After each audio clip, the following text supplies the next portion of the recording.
President, we are just 2 days away from the Israeli legislation on UNRWA coming into effect. As we've heard today, UNRWA's role far exceeds the crucial humanitarian role it currently plays in Gaza. For the past 75 years, UNRWA has provided Palestine refugees with essential government-like services. This includes education and primary health care, which has aided generations of Palestine refugees in Gaza and the West Bank, including East Jerusalem, as well as the wider region. Since Hamas' brutal terrorist attack against Israel and the conflict in Gaza which followed, UNRWA has been the lifeline for civilians in Gaza. Under extremely difficult circumstances, the agency has kept Palestinians alive by delivering food to a population on the verge of famine, shelter to 400,000 persons who have been repeatedly displaced, primary health care for 1.6 million people, and water to 600,000 people. UNRWA plays a critical role in the entire humanitarian aid operation in Gaza. Other humanitarian organizations and UN agencies rely on it for infrastructure, for staff, common services, as well as last-mile support. Mr. President, without UNRWA, civilians in Gaza risk losing a vital safety net, and Palestine refugees in the West Bank, including East Jerusalem, risk losing their access to basic services. Basic services that UNRWA has a unique mandate from the General Assembly to deliver to Palestine refugees until a two-state solution is realized. We note that the Secretary General, in his letter of 8 January, emphasized that, and I quote, "There is currently no realistic alternative to UNRWA, which could adequately provide the services and assistance required by Palestine refugees in the occupied Palestinian territories, including East Jerusalem." End of quote. Mr. President, all of this is taking place in the context of the recent ceasefire in Gaza. We welcome this long-awaited ceasefire, which must allow for acceleration of the delivery of aid, proper medical care, emergency shelter, and for a resumption of basic services, as well as the vital clearance of unexploded ordnance and rubble. At this critical time, UNRWA is needed more than ever, and is equipped and ready to deliver. As the occupying power, Israel has a clear obligation under international humanitarian law to ensure Palestinians have access to basic services and to ensure the protection of the civilian population. Mr. President, regarding the allegations about the involvement of UNRWA staff in Hamas' horrific attack on 7 October, we welcome the prompt reply and prompt follow-up by the Secretary General and Commissioner General Lazzarini. We welcome important steps taken by UNRWA to implement internal reforms to ensure neutrality and the recent update on the implementation of the Colonna recommendations in this regard. We continue to follow the implementation closely and urge UNRWA to show maximum care in their operations. Mr. President, to conclude, following 15 months of devastating war, the recent ceasefire finally offered hope. Hope that hundreds of thousands of Gazan civilians could receive the help they need. It is therefore distressing that it is this critical moment when the international community can massively scale up its support, the Knesset laws on UNRWA kick in. Mr. President, now is the time to commit to a lasting peace, a two-state solution where Palestinians and Israelis alike can live in peaceful coexistence. Without UNRWA, millions of Palestinians risk losing access to basic services.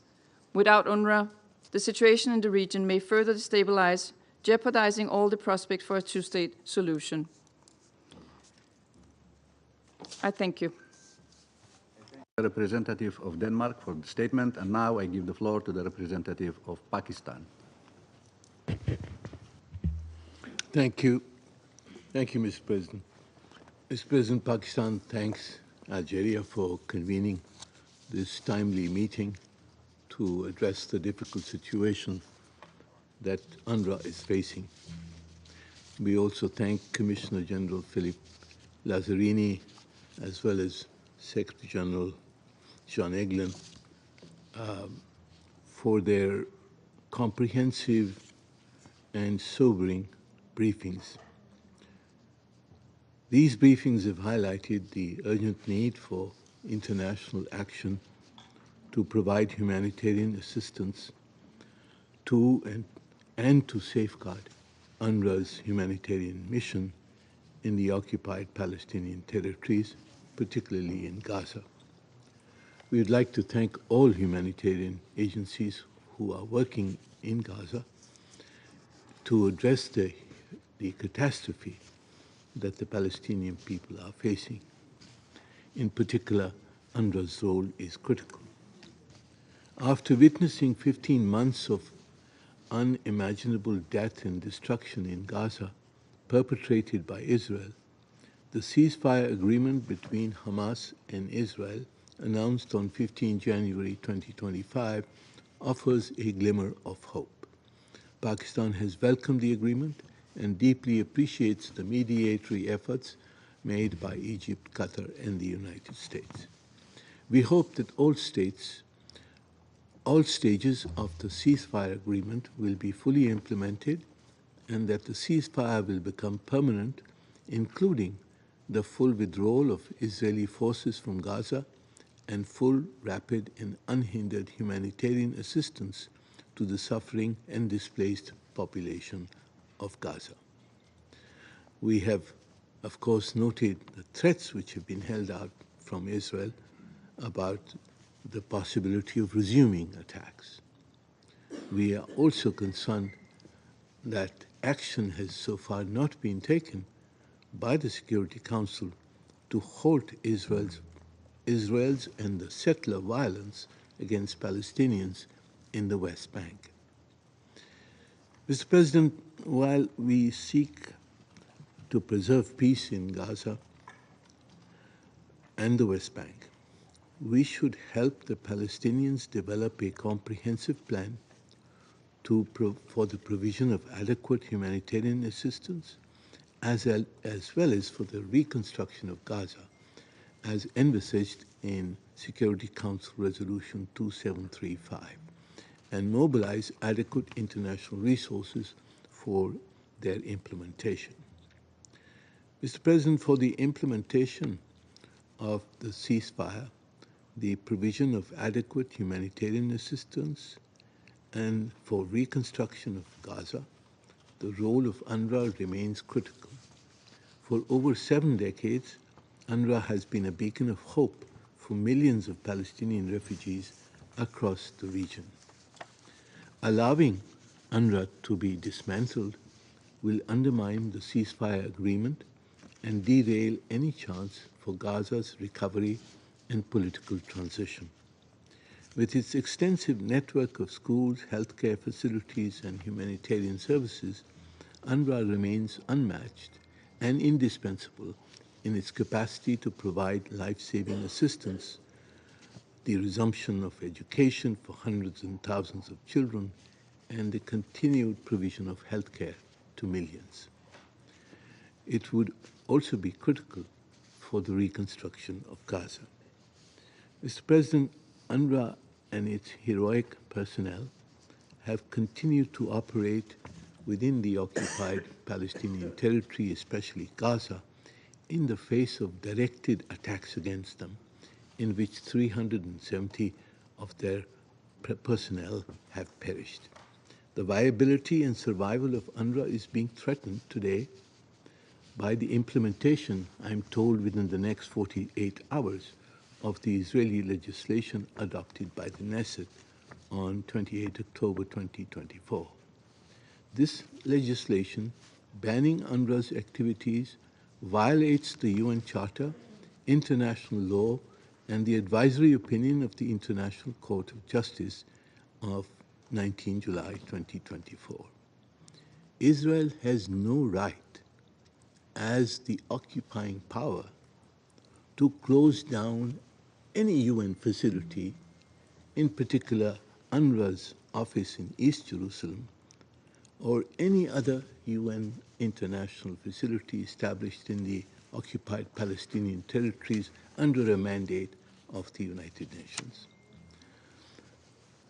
Israel's continued actions defy the international community, as reaffirmed in General Assembly resolutions renewing UNRWA's mandate.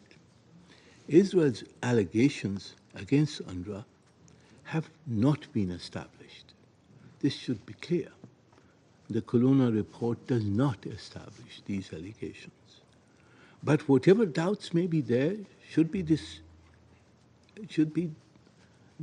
disproved through a full UN investigation.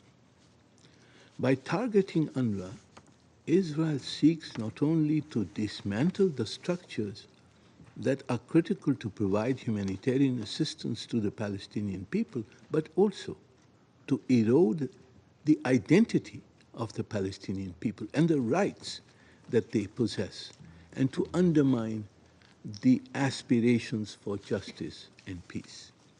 As Commissioner General Lazzarini rightly observed at the last meeting, allowing a UN-mandated agency to be obstructed by national legislation would make a, and I quote, a mockery of international law and our multilateral system.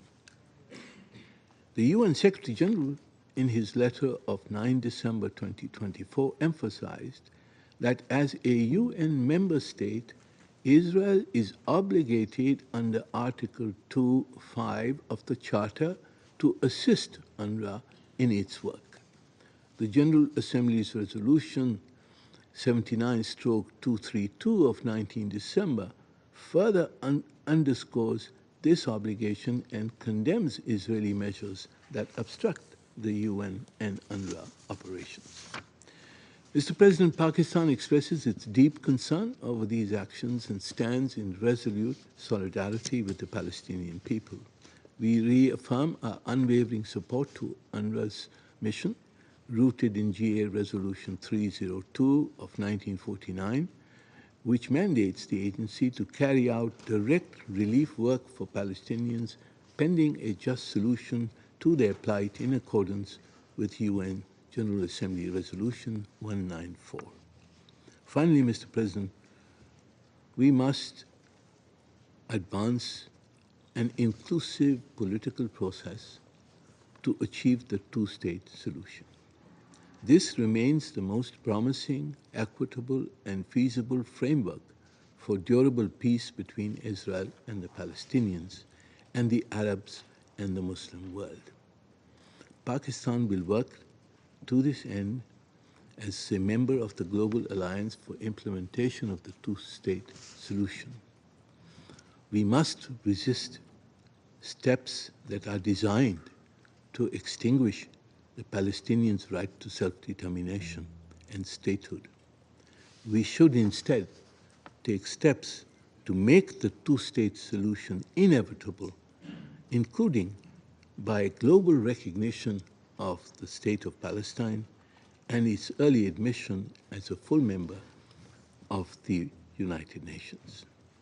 We welcome, in this context, the General Assembly's decision in Resolution 79/81 to convene a high-level international conference in June 2025 to be hosted by France and the Kingdom of Saudi Arabia, where we hope we will agree on an irreversible path to achieve the two-state solution consistent with the UN resolutions and international law. Thank you, Mr. President. I thank the representative of Pakistan for the statement, and now I give the floor to the representative of China. 谢谢主席，我感谢阿尔及利亚倡议召开今天的会议，感谢扎拉里尼主任专员和杨埃格兰先生的通报。中方重申对联合国近东巴勒斯坦难民救济和工程处的坚定支持，对工程处近来面临由人为因素造成的困难表示严重关切。我们呼吁以色列停止对工程处的限制和打击，停止执行有关法案。我们呼吁国际社会继续支持工程处履职，支持联合国和安理会为保障工程处履职采取必要的紧急行动。我谈以下几点：第一，支持工程处关乎维护国际法治和多边体系的权威。工程处是联大决议授权成立的机构，享有特权和豁免，其尊严安全、便利应该得到保障。以色列打压工程处的做法同联合国宪章和国际法规定的义务不符，将开创恶劣的先例，造成广泛的消极后果。第二，支持工程处关乎几百万加沙民众的生存。当前的加沙停火为缓解人道灾难提供了机会。1月19日起实施的停火协议也包含有扩大人道援助的承诺。工程处承担着加沙1半以上的援助工作，其作用不可或缺，无法替代。打压工程处同扩大人道救援的承诺是相互矛盾的。工程处更是唯一能够向加沙提供教育的机构，不能缺席加沙的战后重建安排。第三，支持工程处关乎约旦河西岸的社会稳定。工程处是西岸公共服务的重要提供方，是西岸经济社会的重要组成部分。一旦工程处停摆，将导致西岸的教育、医疗等公共服务关闭，还会使大量巴勒斯坦人民失去生活和收入来源，这将对西岸的社会稳定造成严重的冲击。第四，支持工程处关乎巴勒斯坦问题的政治解决。工程处从来都不是永久性机构，但在巴勒斯坦实现民族自决之前，在两国方案真正落实之前，工程处仍然不可或缺。如果要创造条件让工程处完成使命，首先需要的是国际社会加大努力重振两国方案，共同抵制破坏两国方案的单边行动，包括改变加沙人口和领土、吞并约旦河西岸等危险企图。主席，我们强调，关于工程处中立性问题的争论早已结束。秘书长任命的独立审查小组已发布报告，明确指出工程处设有大量健全机制，确保中立性，个别人员的不当行为不能上升为工程处的整体行为，对个别人员的处理也不应影响工程处整体的人道属性。我们希望对工程处提出指控的国家可以向工程处分享证据。最后，我要重申，联合国和安理会有责任为保障工程处履职采取必要的紧急行动，防止给加沙民众施加新的集体惩罚。中方愿继续同各方一道，为缓解人道灾难、恢复巴以和平、实现地区长治久安做出不懈努力。谢谢主席。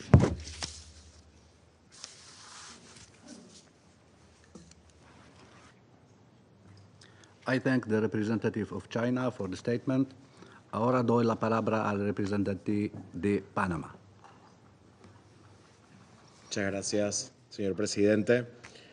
Agradecemos la convocatoria de esta sesión y saludamos la participación de las delegaciones de Cabo Verde, Egipto, España, Islandia, Israel, Jordania, Senegal y el Estado Observador de Palestina. También extendemos nuestro agradecimiento al comisionado general de la UNRWA, el señor Lazzarini, y al señor Jan Egeland, secretario general del Consejo Noruego para los Refugiados, por sus valiosos informes sobre la situación de la agencia en los territorios palestinos ocupados. Panamá rinde homenaje a los trabajadores de la UNRWA y de otras agencias humanitarias que han perdido la vida en el cumplimiento de su labor, así como a aquellos que siguen arriesgando su seguridad para asistir a los más necesitados. Su sacrificio es un testimonio del compromiso con los principios fundamentales de humanidad y el derecho internacional humanitario, lo cual refuerza la importancia de sus mandatos en un contexto tan desafiante. Entre el 7 de octubre de 2023 y el 19 de enero de 2025, transcurrieron 440 días en los que la población civil ha pagado el mayor costo. con más de 46.000 muertos, decenas de miles de heridos y millones de desplazados. La situación humanitaria en los territorios palestinos ocupados sigue siendo crítica y el acceso a la ayuda sigue siendo un desafío en muchas áreas. A pesar de los esfuerzos por mantener la tregua, observamos con profunda preocupación las alteraciones al alto al fuego, que incluyen el incumplimiento por parte de Hamás al no liberar a los rehenes según lo acordado. Esta acción ha tenido un impacto directo en el acceso a la ayuda humanitaria y en el retorno de los desplazados. Además, erosiona la confianza entre las partes, que es imprescindible mantener para finalmente implementar el tan anhelado alto al fuego. En este contexto, la UNRWA ha jugado un papel crucial, proporcionando asistencia a más de 1.6 millones de personas en necesidad, incluyendo alimentos, atención médica, apoyo psicosocial y educación. Es esencial que se garantice y asegure la protección del personal y las instalaciones de Naciones Unidas en todo momento. De igual manera, consideramos necesario reforzar el financiamiento continuo y sostenible para que se pueda seguir brindando asistencia vital a los refugiados palestinos. Señor Presidente, Panamá respalda la misión de las agencias humanitarias y los esfuerzos internacionales para aliviar la crisis en los territorios palestinos ocupados. Consideramos fundamental asegurar que tanto en las agencias humanitarias y las organizaciones no gubernamentales puedan operar garantizando que ni ellas ni sus trabajadores sean utilizados en el marco del conflicto. Por ello, hacemos un llamado a la comunidad internacional para fortalecer la seguridad de los trabajadores humanitarios, para que sean protegidos en todo momento y que las agencias humanitarias puedan seguir cumpliendo con su mandato sin obstáculos. Muchas gracias. Agradezco al representante de Panamá por su declaración. And now I give the floor to the representative of Slovenia. Thank you, Mr. President. We thank Algeria for organizing this debate, and Commissioner Lazzarini and Mr. Egeland for their contribution. Mr. President, UNRWA has been at the center of our discussions for many months now. With its unique mandate, UNRWA is a lifeline for Palestinian refugees, the social fabric of its areas of operation, and a backbone of the humanitarian response in Gaza. It has become a factor of regional stability and an expression of our joint commitment to finding a political solution to the conflict. It was created to protect and assist Palestine refugees until a just and lasting solution to their plight was found. The agency remains essential. It is for these reasons we continue calling for the strengthening of the agency, including through the implementation of the recommendations contained in the Colonna report. It is also for these reasons Slovenia has spoken against the legislation since it was in the preparatory phase. Slovenia condemned its adoption in October last year. Its implementation would have catastrophic consequences. Why? One, this legislation undermines the implementation of the ceasefire agreement. Gaza is an unprecedented humanitarian crisis marking our generation, and UNRWA helps people in Gaza to survive. As the backbone of the humanitarian response, UNRWA is essential to scaling up the delivery of humanitarian aid, including now with a critical opportunity presented by the ceasefire. Two, this legislation undermines the recovery of Gaza and the quality of life in the occupied Palestinian territory. The people of Gaza have lost far too much. Once the humanitarian situation improves, the role of the agency will remain essential to continue providing government-like services. UNRWA needs to continue helping to provide opportunities for Palestinians to build a better life. The ceasefire is a stepping stone to lasting peace, and UNRWA is crucial in supporting that peace both in the short and long term. UNRWA is indispensable on the path to the two-state solution. Yet let me be clear, it cannot and should not be permanent, as stipulated in its mandate defined by the General Assembly.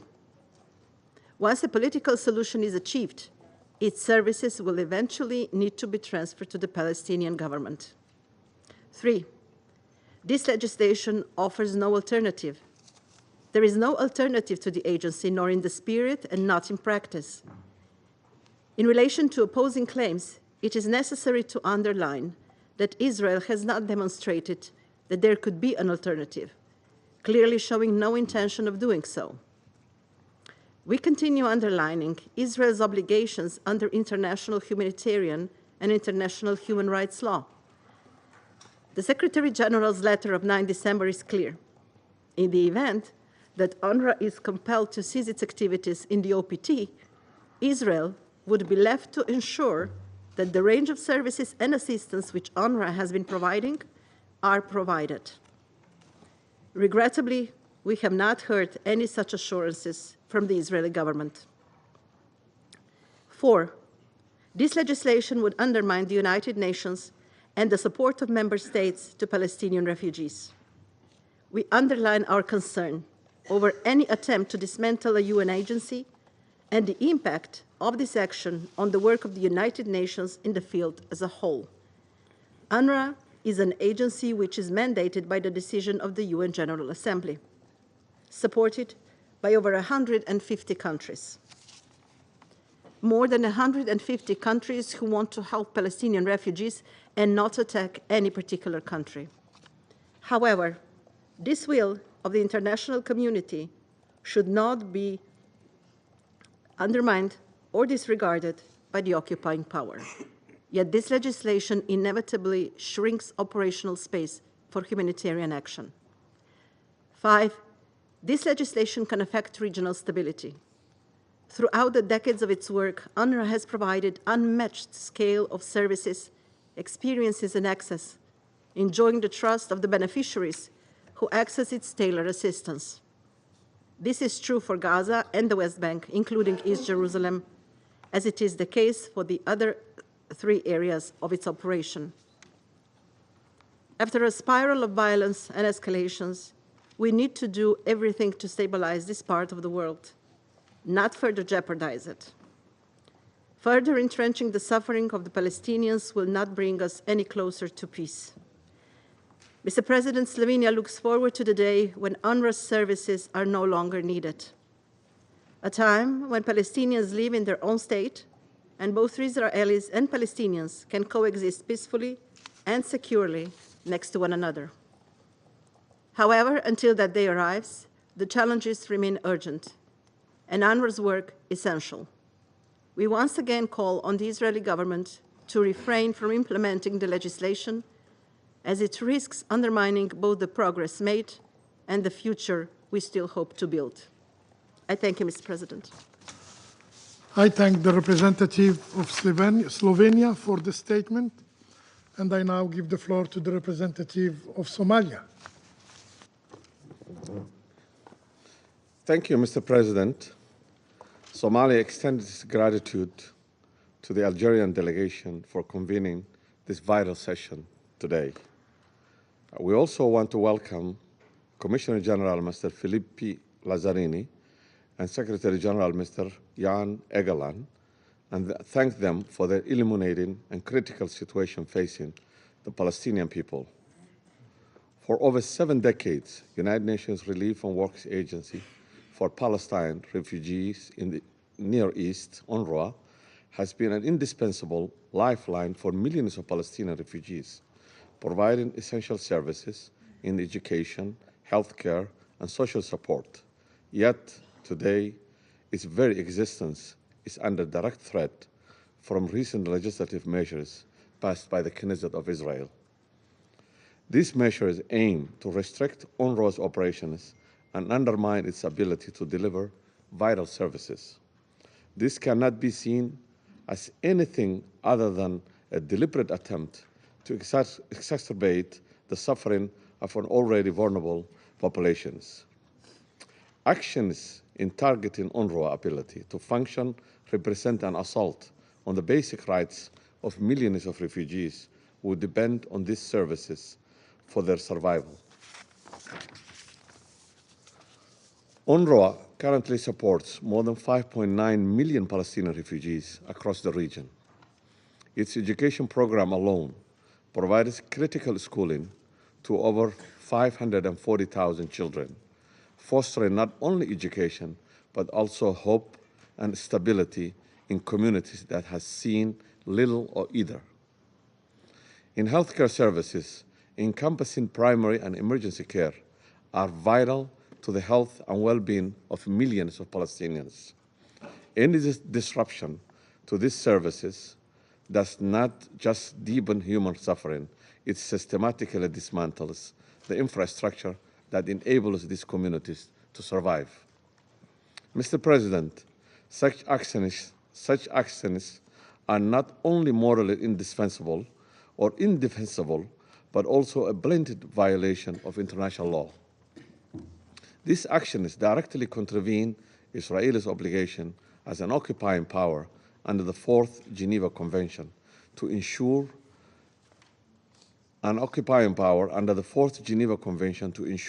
the welfare of the population under its control. No attempt to undermine UNRWA can negate these fundamental legal duties. Restricting the operations of UNRWA, an agency that has consistently operated with neutrality and transparency, undermines global efforts to address the root causes of this decades-long crisis, to work toward peace and stability. Where despair grows, so too do the risk of further conflict. As we have seen in other regions of the world, experiencing prolonged crisis, failing to address basic human needs, often leads to perpetuation of violence and insecurity.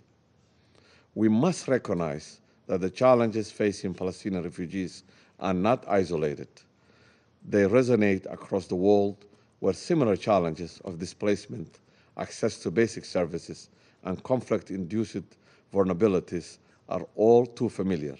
We must view this issue not only through humanitarian lenses, but a matter of global peace and security. The challenges faced by Palestinian refugees are interconnected with the broader regional stability, and failure to address this issue adequately risks further displacement. In today's interconnected world, the deepening of humanitarian crisis can no longer be viewed in isolation. Moreover, the international community has a moral responsibility to ensure that UNRWA's vital work continues unhindered. We must collectively demand that Israel immediately cease its attempt to restrict agencies' work and comply fully with its obligations under the international law. Furthermore, we must reaffirm our commitment to ensuring UNRWA has the resources and political support it needs to continue its essential mission. UNRWA's mission must continue until we achieve a comprehensive political solution, an independent Palestinian state within 1967 borders, East Jerusalem as its capital, and the implementation of the refugees' right of the return under the UN Resolution 194. While we welcome the recent ceasefire, which brings hope for millions, it must serve as a stepping stone toward just and lasting peace, not merely a temporary respite. The international community cannot afford or allow these attacks on neutral humanitarian agency to succeed. To do so will not only fail the Palestinian refugees, but also betray the principles of justice, human rights, and accountability that underpin our work. In closing, this is a moment that calls for solidarity and action. The Palestinian cause demands more than temporary solutions. It requires justice and lasting solution, in particular, the end of the occupation, the Palestinian territory, and full recognition of a free, sovereign, and independent Palestine with East Jerusalem as its capital in accordance with the relevant resolutions of the Security Council and the General Assembly. Until we achieve this, UNRWA remains an essential lifeline that we must preserve and support. I thank you. I thank the representative of Somalia for the statement. I now give the floor to the representative of the Republic of Korea. Thank you, Mr. President, for convening this timely meeting. I would also like to thank UNRWA Commissioner General Lazzarini and Mr. Egeland of Norwegian Refugee Council for their briefings. Mr. President, the current deal for the ceasefire and the release of hostages provides us a crucial chance to ease the vast humanitarian suffering in Gaza. All possible means to scale up vital assistance should be mobilized, and we commend the relentless efforts by various UN agencies to this end. In this regard, we welcome the recent announcement by OCHA that large volumes of unhindered humanitarian aid have been entering Gaza since the ceasefire began, and that law and order there have also significantly improved. We particularly recognize the vital role that UNRWA has been playing in the provision of life-saving assistance to Palestinians in Gaza, both during the hostilities and under the ceasefire. Noting the urgency required to greatly enhance the volume of humanitarian commodities in Gaza, as well as to transition to the daunting reconstruction process, UNRWA's staff, almost all of whom are local Palestinians with expertise, as well as its logistically important facilities, must be harnessed at maximum capacity. Having said that, we recall that it is Israel's obligation under international humanitarian law to ensure that civilians in Gaza have access to basic necessities.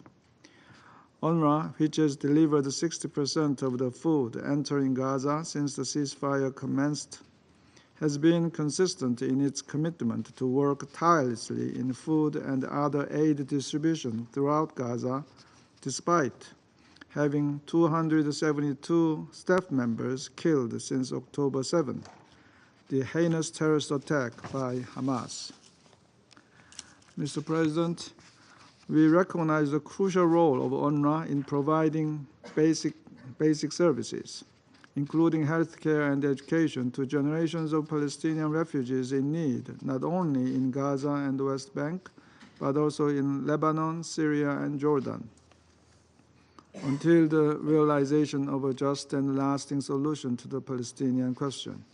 In this regard, we also note that the Palestinian refugees registered with UNRWA in neighboring countries outnumber those registered in Gaza and the West Bank.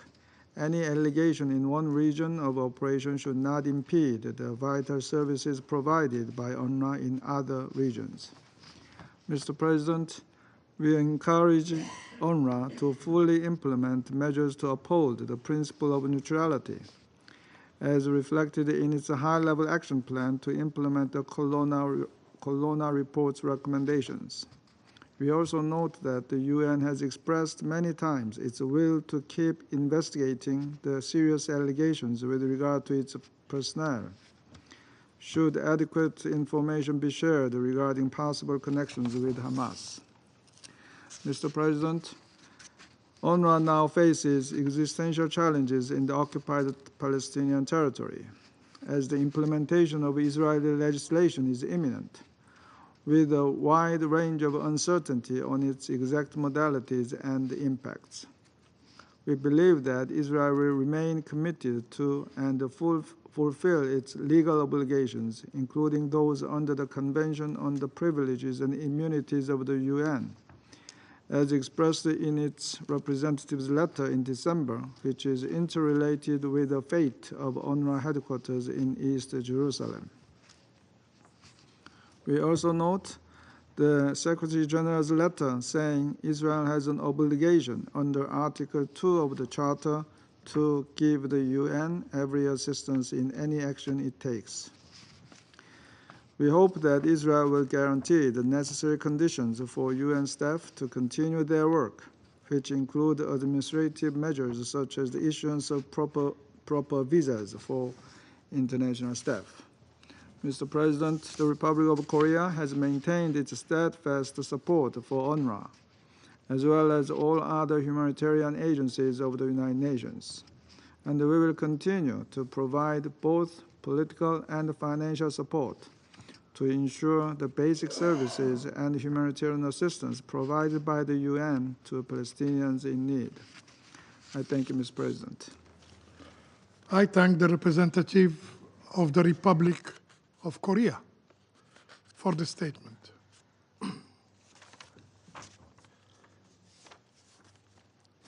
I would like to remind everyone that this is an official meeting of the Security Council. I would like also to remind all participants and speakers in today's discussion to engage in the meeting with the utmost respect and to observe appropriate standards of tone, wording, and content in their remarks. Remarks which should be addressed to the Presidency.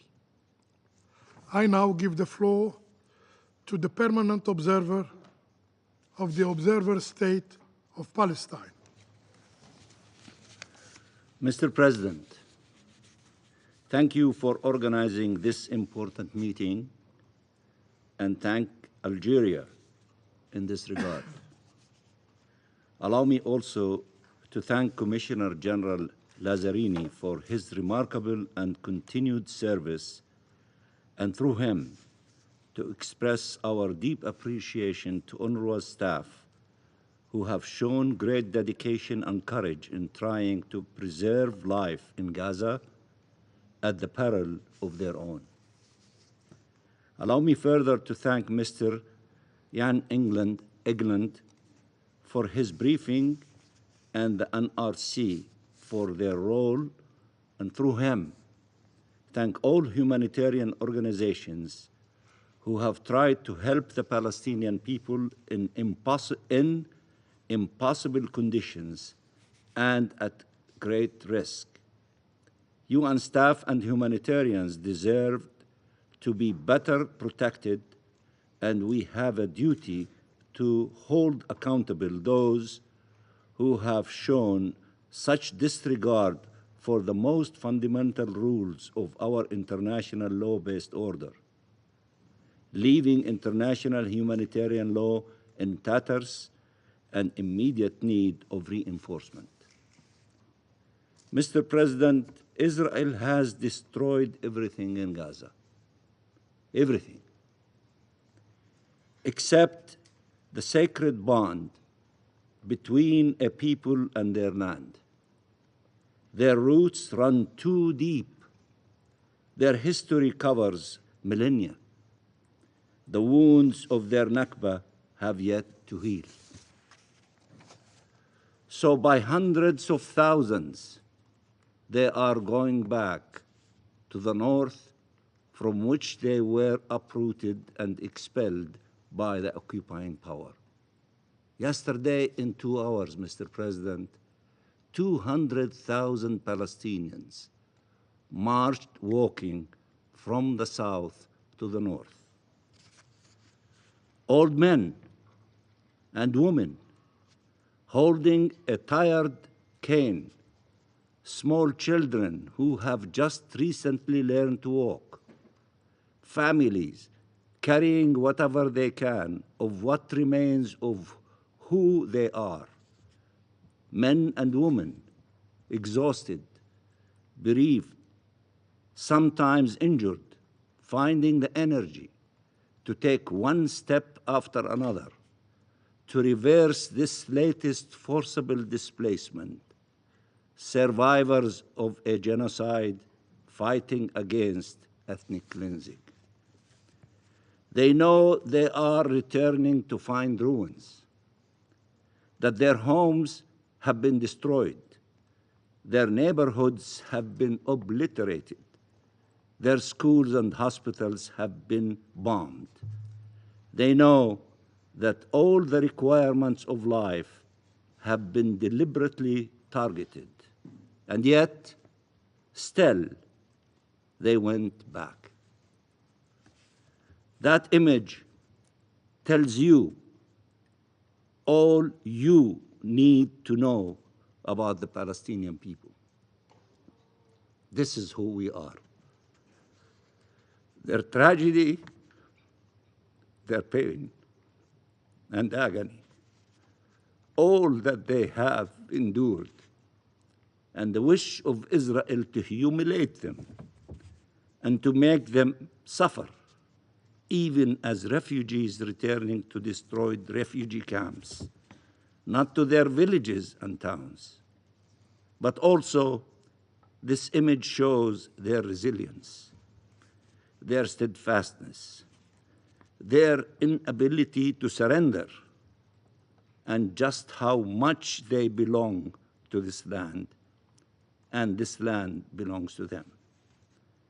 This is the Palestinian struggle, a simple dream, living in freedom and dignity in their ancestral land. Mr. President, Israel thought by destroying everything, Palestinians would have to leave. It has often made this miscalculation, and now they're trying again in the refugee camps in Jenin, Tulkarem, Nablus, Tubas, and East Jerusalem. That by making our people's lives more miserable, more unbearable, more impossible, it will get rid of the Palestinians. And it is again this miscalculation that is behind its attacks against UNRWA.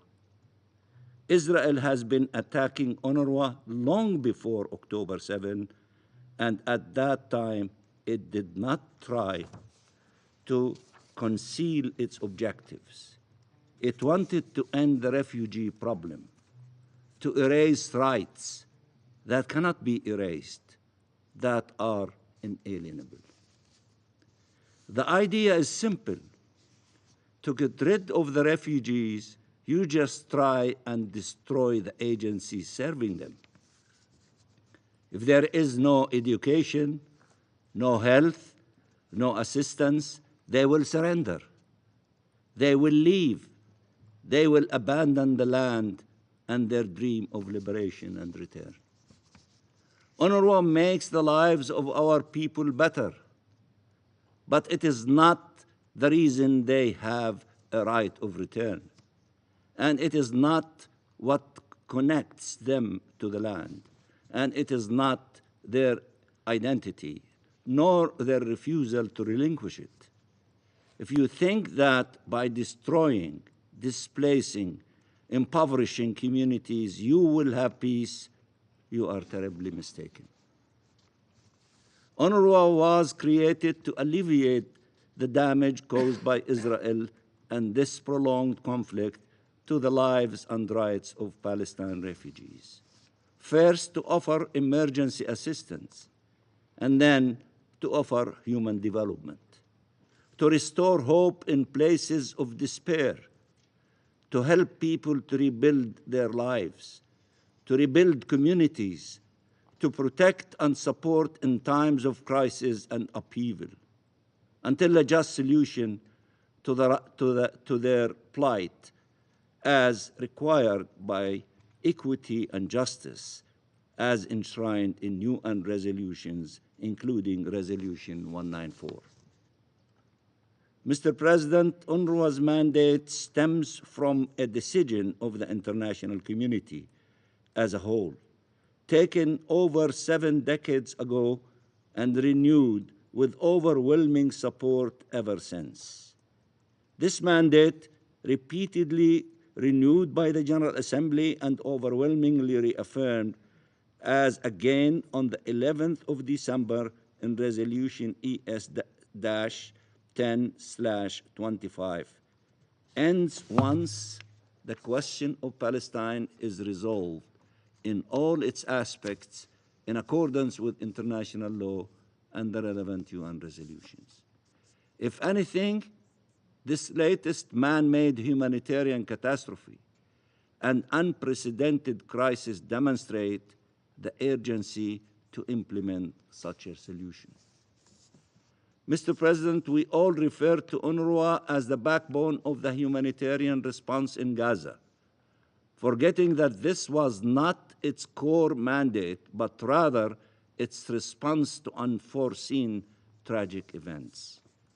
UN staff and humanitarians paid a very high price for their attempts to help a people being deliberately targeted and starved and forcibly displaced. Yet UNRWA continues to possess the personnel capacity and infrastructure to carry out the monumental tasks imposed by the emergency situation on the ground. But UNRWA's long-standing role remains to provide education, primary health care, human development opportunities to millions of Palestinian refugees across the region, in the occupied Palestinian territory, including East Jerusalem, and in Jordan, Lebanon, and Syria. This is UNRWA's mandate on behalf of the international community. No one other than the General Assembly can unilaterally alter this mandate, imperative for the well-being of millions and for regional stability. There are two organized forces, Mr. President, that can respond to the prevailing disastrous conditions and restore life and hope for the Palestinian people with the support of the international community: the Palestinian government and UNRWA. And yet, Israel is demanding that everyone forsake them and work around them, setting us all up for failure. The consequences and repercussions will be grave. There is no alternative to the Palestinian government, and there is no alternative to UNRWA. Israel that destroyed Gaza and openly aims at getting rid of the Palestinian people does not get to pick and choose who represents the Palestinian people or who represents the UN. It does not get to distort the law and the narrative. It does not get to claim some sort of exceptional status that allows it to commit crimes and enjoy impunity. The problem is not the rules, but their breach. It is not the courts trying to uphold them, but the perpetrators persisting in the commission of crimes. It is not the UN, but rather refusing to do what is necessary to preserve and respect our international law-based order. International law must be upheld. ICJ advisory opinions and provisional measures orders must be respected. Continuing to allow Israel to act as a state above the law is a recipe for only more conflict and disaster. In this regard, we reiterate, Israel has absolutely no sovereignty rights in the occupied Palestinian territory, including East Jerusalem. Its presence in our territory is unlawful, and this illegal occupation in its entirety must come to an end. The only sovereign in this territory is the Palestinian people. International law is clear in this regard. The Charter is clear in this regard. The determinations of the ICJ are clear in this regard. The Security Council has also been absolutely clear in this regard. Most recently, in Resolution 2334, the Council must implement its resolutions without exception.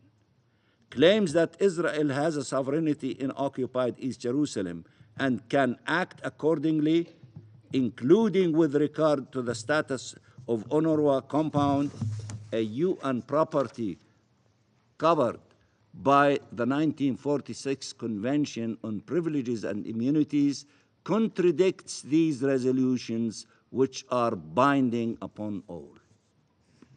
Mr. President, the UN member attacking this organization, from within its halls, from within this room, openly attempting to destroy a UN agency, killing, maiming, and arresting UN staff, trying to take over, to steal UN premises in occupied East Jerusalem after having destroyed numerous ones in Gaza, this is a very dangerous precedent. If we allow it to pass, then all agencies are in danger. These United Nations are in danger. The entire international community has come to the defense of UNRWA, both at the General Assembly and the Security Council. The international community has affirmed its trust with how the UN respond to allegations and maintained that UNRWA was irreplaceable. For months and years now, Israel has tried to create a rift between the agency and its supporters. We must stand united to defend the agency, the people it serves, and what it stands for. Its role is more needed today than ever. Those who are trying to destroy it need to be defeated in this regard. Mr. President, this is a race against time, for life, for human development, for freedom, for peace. Hundreds of thousands of Palestinians headed north, walking north, refusing to wait a single minute, risking their lives yet again. They are the story. They are the story. Hear it loud and clear. They are the story. Their long walk to freedom has lasted way too long. How many more years do you want us to keep walking for freedom? We've been walking for 80 years. It is our right to have freedom. It is our right to have the implementation of our inalienable rights, including our right to self-determination, statehood, and the right of the refugees to return. It is time for them to reach their destination. And we will, and we should reach our destination, and soon to reach freedom, to reach independence, and to live in dignity in our independent state of Palestine with East Jerusalem as its capital.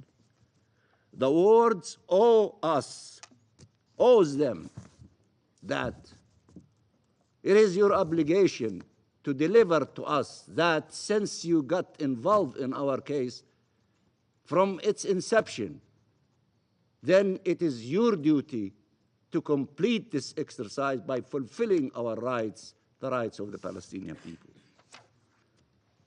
Hundreds of thousands of Palestinians in refugee camps in the West Bank, including East Jerusalem, also continue to rely on UNRWA for their well-being and protection, which are under direct and escalating threats as Israeli occupying forces and settlers intensify their attacks, causing loss of life and destruction of property and further forced displacement. The international community cannot ignore the rising violence and instability and cannot leave them without protection in this critical moment. We therefore reiterate our standing appeals to the international community to continue their historic accompaniment of our people on this long and painful journey, of which UNRWA has been a central part and must remain so until its mandate is fulfilled with the realization of their rights and the just and peaceful solution we overcome all obstacles to achieve. Millions are depending on us, and we must not fail them. Millions of Palestine refugees. Thank you, Mr. President. I thank the permanent observer of the Observer State of Palestine for his statement. The Presidency of the Security Council gives the floor to the representative of Israel. Esteemed Council members, I hereby inform the United Nations and the Security Council that the legislation concerning UNRWA's activities in Israel will officially come into force in 48 hours, on January 30. In accordance with applicable Israeli law and following the termination of this provisional agreement, UNRWA must cease its operations and evacuate all premises it operates in Jerusalem, including the properties located in Ma'alot Dafna and Kfar Akeb. The legislation forbids UNRWA from operating within the sovereign territory of the State of Israel and forbids any contact between Israeli officials and UNRWA. Furthermore, UNRWA will be prohibited from maintaining any representative office, service, or activity within our territory. Israel will terminate all collaboration, communication, and contact with UNRWA or anyone acting on its behalf. Colleagues, this decision reflects years of efforts to address the grave accusations raised against UNRWA. This decision also reflects the reality of the situation, that UNRWA has miserably failed in its mandate, and it has failed the people who were supposed to benefit from its services. This decision was not made lightly, nor was it made quickly. It was not a political decision, it was simply a necessary one. It follows decades of betrayal by an agency that has placed political agendas, neglect, and cover-ups over humanitarian principles. More precisely, this decision was driven by UNRWA's constant refusal to address the widespread infiltration of its ranks by Hamas and other terrorist organizations. It is intolerable for any sovereign state to facilitate the operations of an agency that threatens its national security and blatantly violates its laws.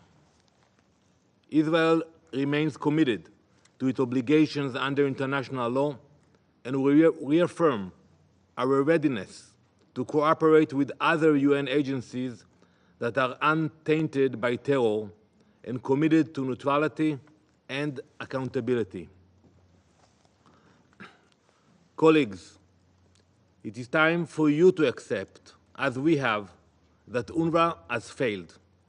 It has failed every aspect of its mandate and responsibilities, both morally and professionally. It is now undeniable that UNRWA has been irredeemably infiltrated by Hamas. Over the past several months, I have provided dozens of examples, some stretching back decades, of UNRWA's complicity and its employees' participation in terror. Allow me to remind you of just a few. UNRWA is supposed to play a critical role in the education of Palestinians. It has certainly played a role, but only a toxic one. In both 2017 and 2021, Israel discovered Hamas terror tunnels running directly under 2 UNRWA schools in Gaza. As of 2023, when we entered Gaza, we found out that those tunnels remained operational, despite the letters and the request years prior to that. The principals of these schools, Khaled Said al-Masri and Muhammad Sawida, were confirmed Hamas operatives. Again, this is far from an isolated example. Just last year, Israel provided over 100 names of UNRWA employees who were verified members of Hamas. Unfortunately and predictably, these claims were dismissed without proper investigation. Perhaps most shockingly, on October 7, an UNRWA employee kidnapped Yonatan Samerano, an Israeli civilian. This terrorist returned home to a paycheck signed by you, Mr. Lazzarini. You signed his paycheck. He got paid until we took care of him. And all those countries who supported UNRWA paid this terrorist for years. UNRWA has also misused its platform to indoctrinate hatred. Its curriculum has glorified violence, vilified Israel, and poisoned generations of Palestinian children against any hope of coexistence. These actions are not consistent with an agency claiming to serve humanitarian purposes. They are actions of an organization complicit in preserving cycles of violence. Let's speak about the results professionally. UNRWA has failed to deliver on its core mission. After more than 75 years and tens of billions of dollars, there is so little to show for its work. Where is the Palestinian education system? Before we entered Gaza, where is the economic infrastructure to support self-reliance? Before we entered Gaza, where are the initiatives for refugee resettlement? The answer is clear. They do not exist, because UNRWA has never worked towards these goals.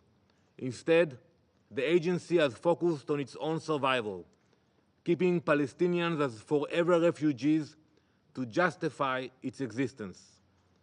This focus has all come at the expense of real progress. We heard some reports. I have to tell you that UNRWA's data is far from accurate. And I will share with you the facts. We have the number. In December 2024, of the 5,065 aid trucks that entered Gaza, UNRWA supplied just 33, 0.6%.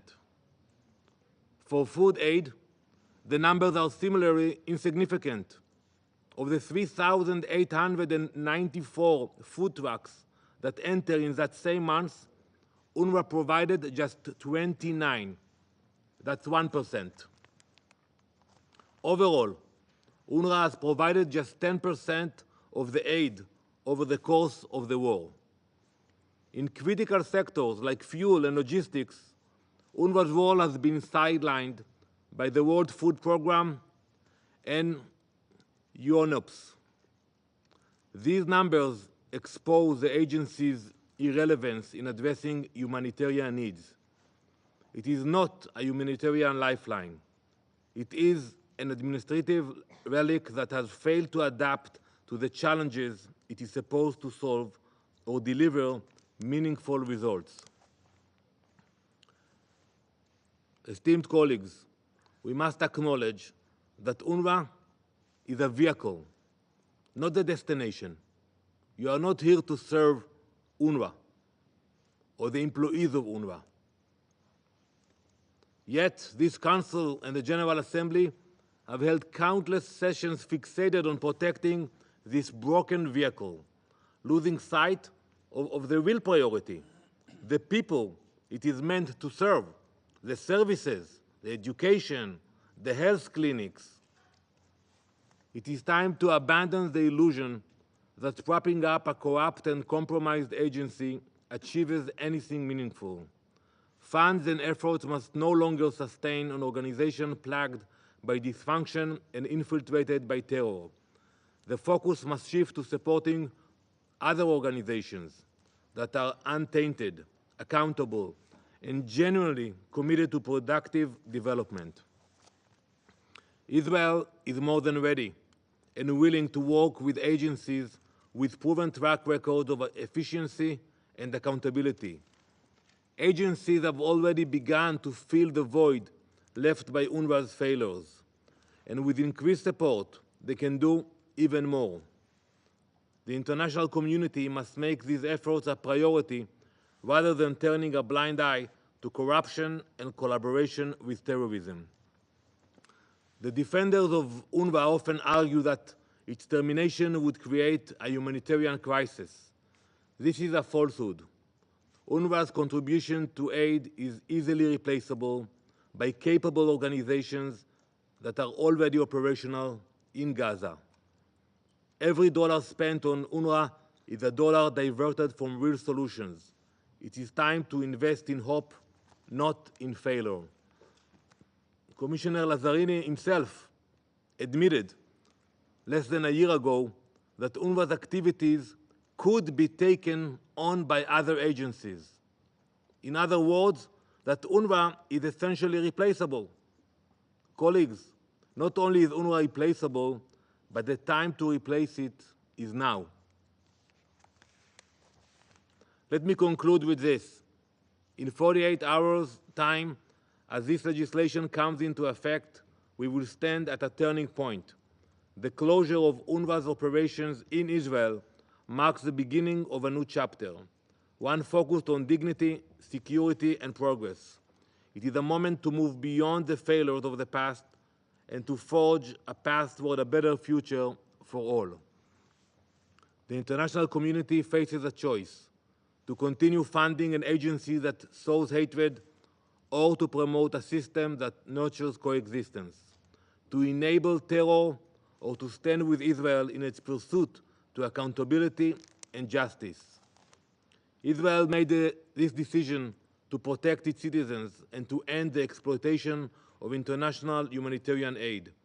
But even for those in this room, and I can think about few of you, who do not really care about our security, about our future, but you say that you care about the Palestinian people, it is time to drop your agendas and bias, take a constructive approach for the Palestinian people, and join us in supporting organizations that will actually help those you claim to defend.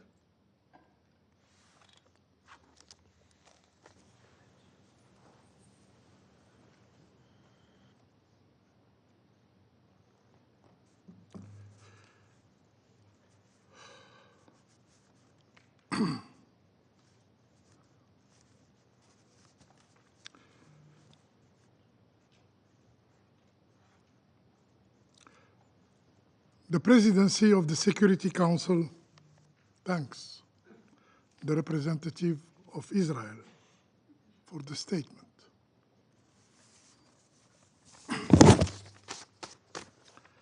I now give the floor to the representative of Egypt. خالص الشكر سيد رئيس مجلس الأمن. أرحب بداية بالسيد فيليب لازاريني المفوض العام لوكالة الأونروا، والسيد ديان إيجلاند سكرتير عام مجلس النرويجي للاجئين. وأنا أشكركم مجددا سيد الرئيس على عقد اجتماع اليوم لبحث سبل حماية الأونروا من مخاطر تشريعات الكنيست والإجراءات الإسرائيلية الهادفة لتقويض أنشطتها وإلغاء حصانة موظفيها ومنشآتها في الأرض الفلسطينية المحتلة بما فيها القدس الشرقية. ويشرفني إلقاء بيان المجموعة العربية. أولاً، تؤكد المجموعة العربية على الدور المحوري غير القابل للاستبدال للأونروا في تقديم الخدمات للاجئين الفلسطينيين في كافة مناطق العمليات على النحو الوارد في تفويضها وفق قرار الجمعية العامة للأمم المتحدة رقم 302 لعام 1949 والقرارات اللاحقة، وذلك على ضوء الخبرات المتراكمة للوكالة وما تقدمه من مساعدة مصممة خصيصاً للاجئين الفلسطينيين وقدرتها الفريدة على الوصول إليهم، وهو ما سبق وأن أكد عليه مرارا سكرتير عام الأمم المتحدة وكل القرارات الأممية.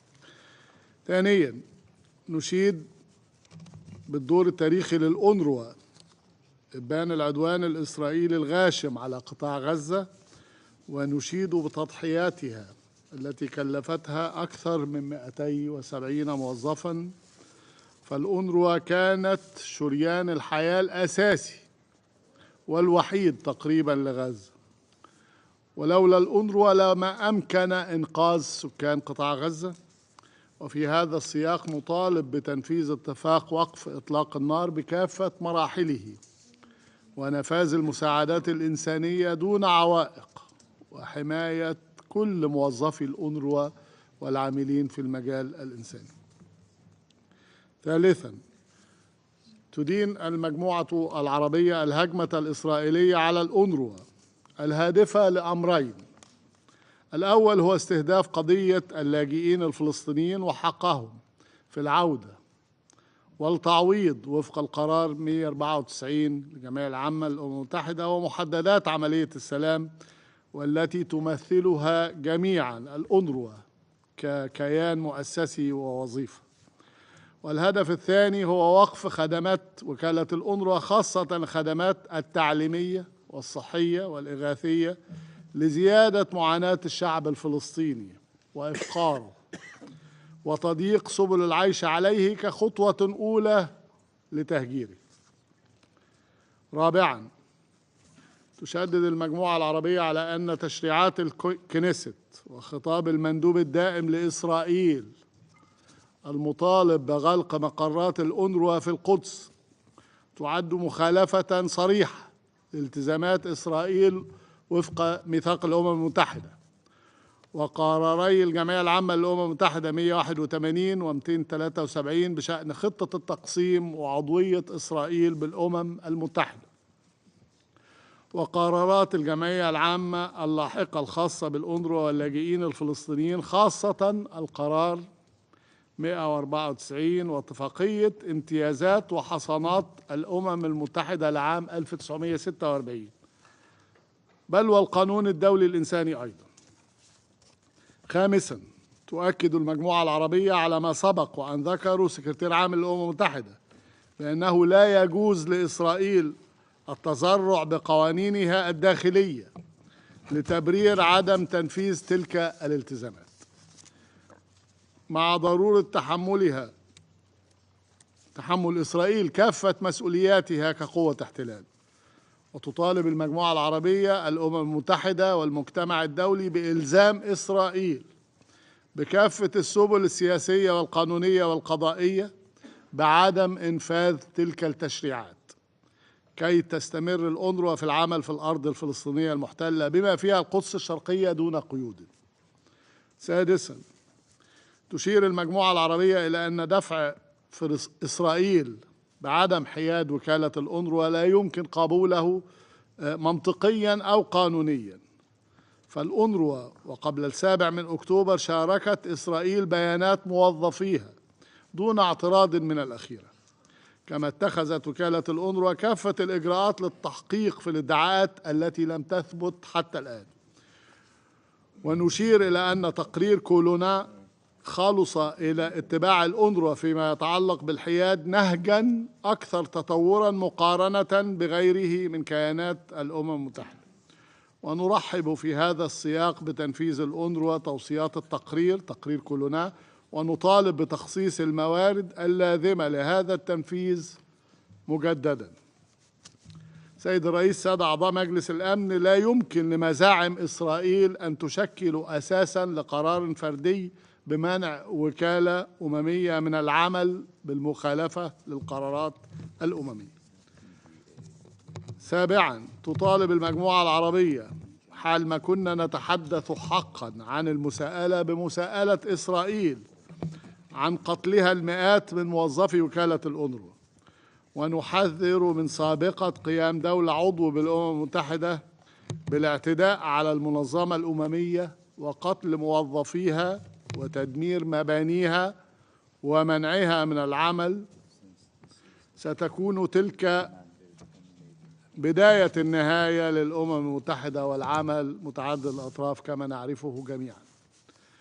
ثامناً، تطالب المجموعة العربية المجتمع الدولي بتوفير الدعم السياسي والقانوني والمالي اللازم لاستمرار أونروا في أداء مهامها وخدماتها لنحو 6 ملايين لاجئ فلسطيني في مناطق العمليات الخمس. وتشدد المجموعة العربية على أن المساهمات المالية في ميزانية الأونروا ليست منحة بل التزام بقضية اللاجئين الفلسطينيين، وتؤكد على ضرورة إيجاد حل جذري لقضية التمويل. وتشدد المجموعة العربية على أن استمرار دعم الأونروا لا يخدم فقط اللاجئين الفلسطينيين بل يساعد الدولة المضيفة على تحمل الأعباء ويضمن ويحقق الاستقرار والسلام في الشرق الأوسط. تاسعاً سيد الرئيس، في الختام تؤكد المجموعة العربية بأسرها مجتمعين ومنفردين تمسك المجموعة بثوابت الموقف العربي ودعمها لصمود الشعب الفلسطيني الأبي الشقيق على أرضه وفي وطنه، وتشدد على رفضها التام لأي مساس بحقوقه غير القابلة للتصرف، سواء من خلال الاستيطان أو ضم الأراضي أو إخلاء أراضي فلسطين، من خلال التهجير أو تشجيع نقل أو اقتلاع الفلسطينيين من أرضهم سواء بشكل مؤقت أو طويل الأجل. وتطالب المجموعة العربية المجتمع الدولي بإيجاد حل عادل لقضية اللاجئين الفلسطينيين يضمن حق العودة وفق قرارات الشرعية الدولية، ومنها قرار الجمعية العامة للأمم المتحدة 194، وأيضا تنفيذ حل الدولتين بإنشاء الدولة الفلسطينية المستقلة مترابطة الأراضي على حدود 4 يونيو 1967 وعاصمتها القدس الشرقية. كل الشكر سيد الرئيس. I thank the representative of Egypt for his statement. I now give the floor to the representative of Jordan, the last speaker this morning.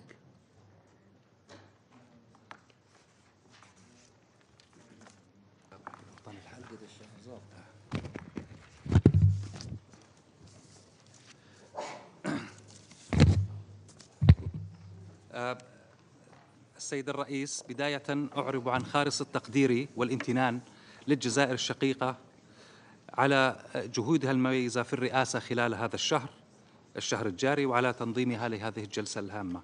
وأتوجه بالشكر إلى المفوض العام لوكالة الأنروا على إحاطته القيمة التي قدمها للمجلس، والتي تسلط الضوء على الوضع الحرج الذي تواجهه الوكالة في ظل التحديات التي تفرضها إسرائيل. وأشكر أيضا السيد يان إيغلاند الأمين العام للمجلس النرويجي للاجئين على إحاطته.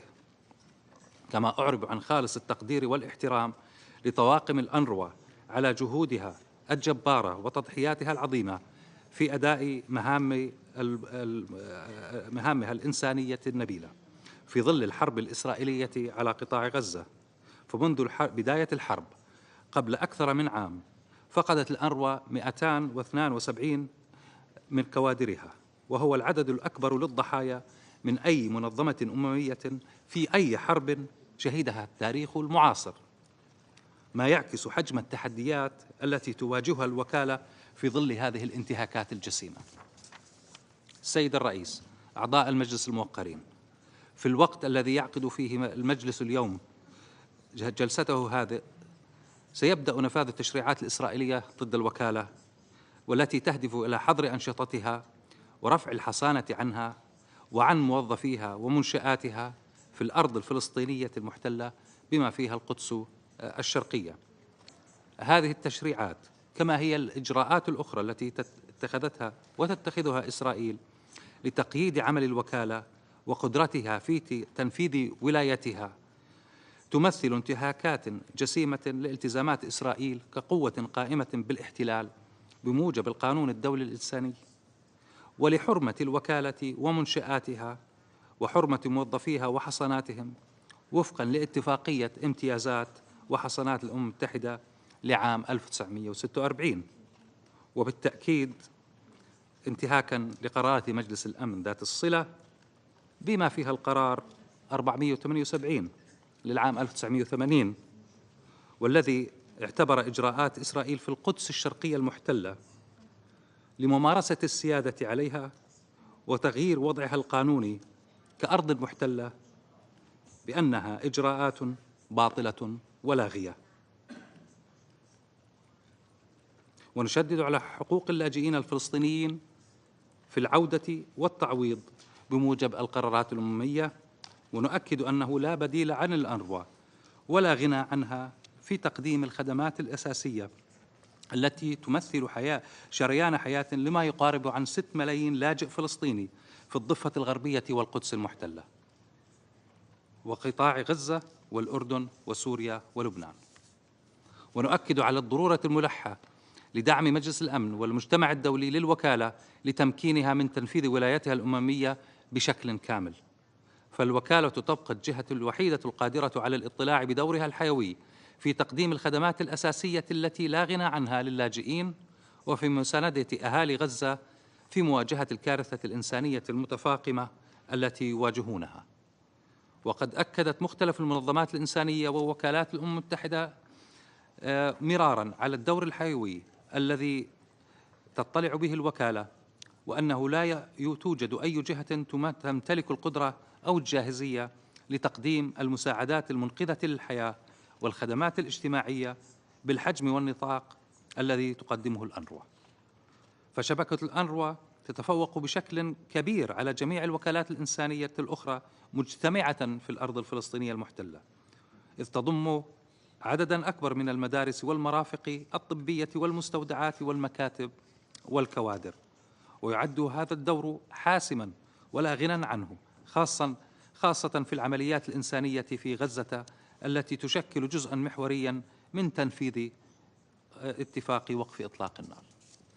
سيد الرئيس، إن تقويض عمل الأنروا سيعرض استقرار المنطقة للخطر ويفاقم المعاناة في غزة، حيث يعتمد أكثر من 2 مليون فلسطيني على خدمات الوكالة لمواجهة الجوع وتلبية احتياجاتهم الأساسية. ولذلك ندعو مجلس الأمن إلى تحمل مسؤولياته وحماية الأمم المتحدة ووكالاتها وأجهزتها، ونؤكد على ضرورة احترام القانون الدولي وميثاق المنظمة فيما يتعلق بعمل الوكالات والمنظمات الأممية، معتبرين أن القرارات الإسرائيلية أزاء الأنروا قرارات لا شرعية وتقوض القانون الدولي.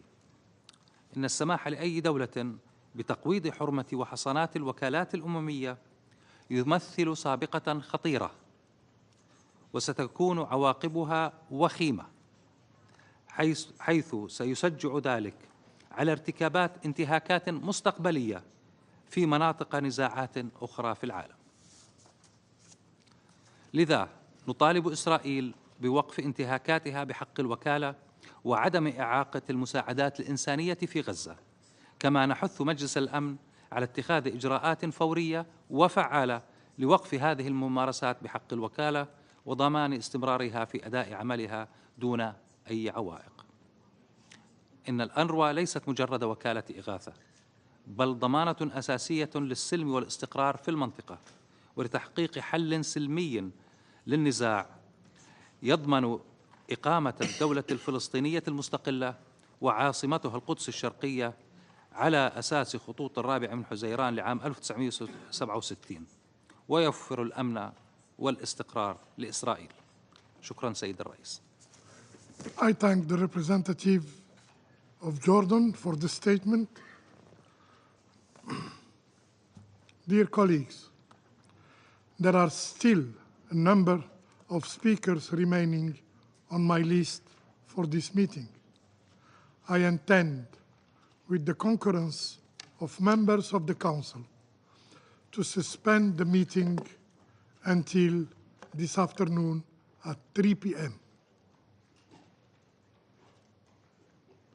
The meeting is suspended.